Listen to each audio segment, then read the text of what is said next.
think it says a lot about the Conservative Party of Canada. They're choosing to constantly attack independent media organizations, journalists who are working hard to keep Canadians informed and support our democracy. CBC Radio-Canada serves right across the country.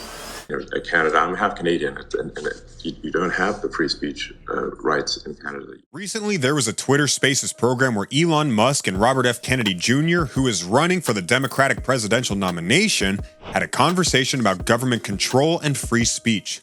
During this discussion, Musk surprised everyone by making a shocking statement. He said that Canada does not have freedom of speech and suggested that a change in government might be necessary to establish it properly. Some people who are not well informed got angry and dismissed Musk's statement. However, we want to explain why you should consider believing him. Before we discuss this in detail, please subscribe to our channel and press the bell icon. In Canada, the right to free speech is not as robust as in some other countries. Elon Musk, a prominent figure in the tech industry and a Canadian citizen, has emerged as a strong advocate for free speech and democracy worldwide. To safeguard the principles of free speech and combat the influence of the cancel culture, Musk took an important step by acquiring the social media platform Twitter. This acquisition was a lengthy and costly process, driven by his commitment to protecting free speech and reinforcing Twitter's resilience. One notable action Musk took was restoring the account of former President Donald Trump, who had become a prominent target of cancel culture for expressing his viewpoints truthfully. Musk recognized the unfair suppression Trump faced and extended support by reinstating his account. Additionally, Musk championed the cause of many others who had fallen victim to bias censorship, ensuring their accounts were also reinstated. Musk's dedication to freedom of speech is evident through his recent initiatives on Twitter. He has facilitated open debates on the platform, even between presidential candidates for the upcoming 2024 US elections, including rivals like Kennedy and DeSantis.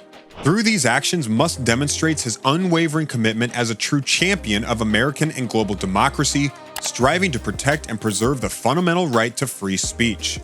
Now, let's address the underlying reason behind Musk's statement. Allow us to shed some light on the matter. Canadian Prime Minister Justin Trudeau has been associated with the cancel culture movement. Despite claiming to uphold the value of freedom of speech, Trudeau's actions demonstrate otherwise.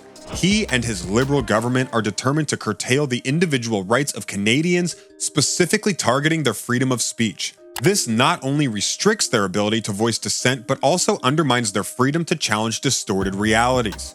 Throughout Trudeau's 8-year tenure, false narratives, deliberate ignorance, and outright falsehoods have been prevalent. These characteristics have come to define his leadership. The only remaining check on his power is opposition. Without it, Trudeau would reign unopposed.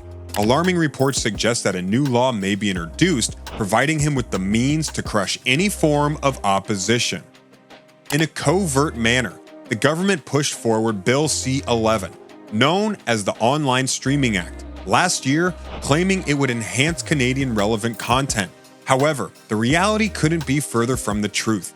Bill C-11 serves as the Liberals' initial stride in undermining freedom of speech on the internet.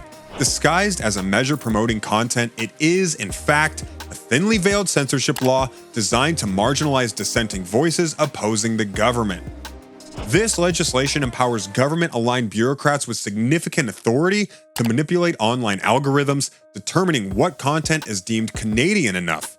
It grants the government unprecedented levels of surveillance and regulation over the internet, dealing a severe blow to Canadian democracy. Bill C-11 not only hampers freedom of speech, but also paves the way for increased government control.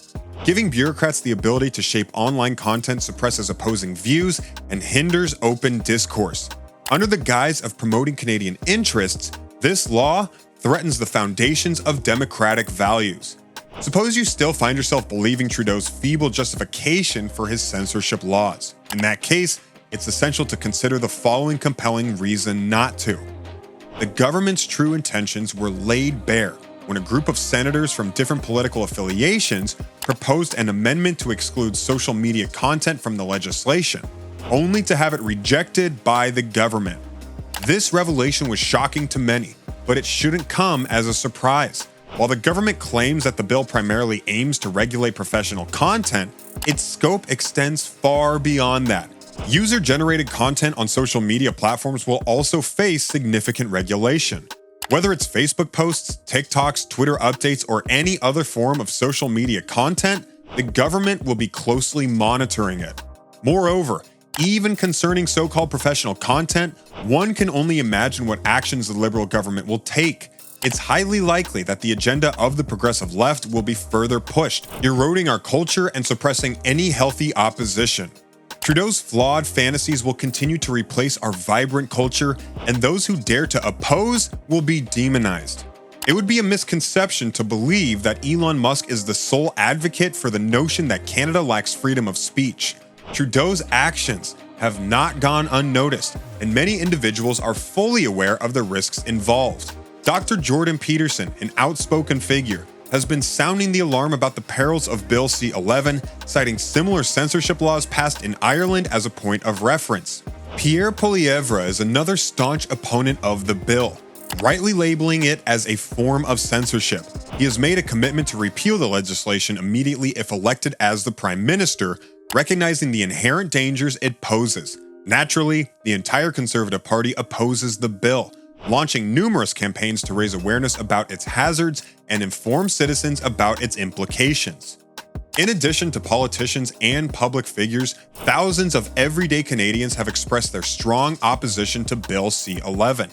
They deeply understand that trusting a government that has let them down over the past 8 years is not in their best interest. Even major tech giants, with YouTube at the forefront, have voiced their concerns and taken proactive measures. Notably, YouTube has taken out advertisements in the Toronto subway, alerting the public to the fact that the government is stripping viewers and creators of their power, transferring it instead to bureaucrats.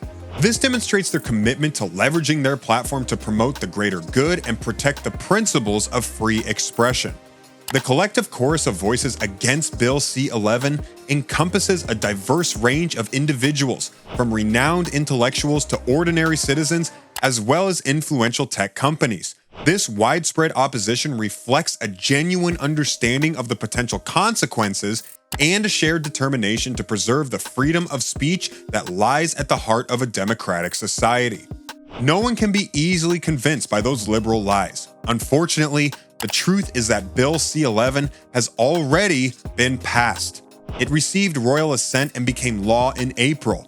The government has disregarded all opposition, refused to find a middle ground, and imposed its will on everyone in an undemocratic manner. As Elon Musk suggested, the only guaranteed way to restore our freedom is through a change in government.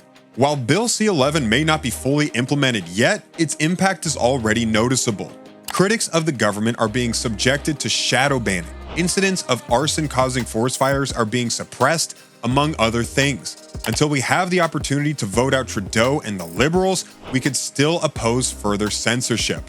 We can contribute by sharing important information that deserves to be known and striving to prevent Trudeau from realizing his communist aspirations. That's it for now, folks. What do you think about Trudeau's potential efforts to introduce different censorship laws? Are you aware of any cases where the government has misused Bill C-11? Feel free to share your thoughts in the comments section below. And don't forget to subscribe and give this video a thumbs up. Your support plays a crucial role in boosting the visibility of our latest content, so thank you again for your continuous support, and I look forward to seeing you in our next video.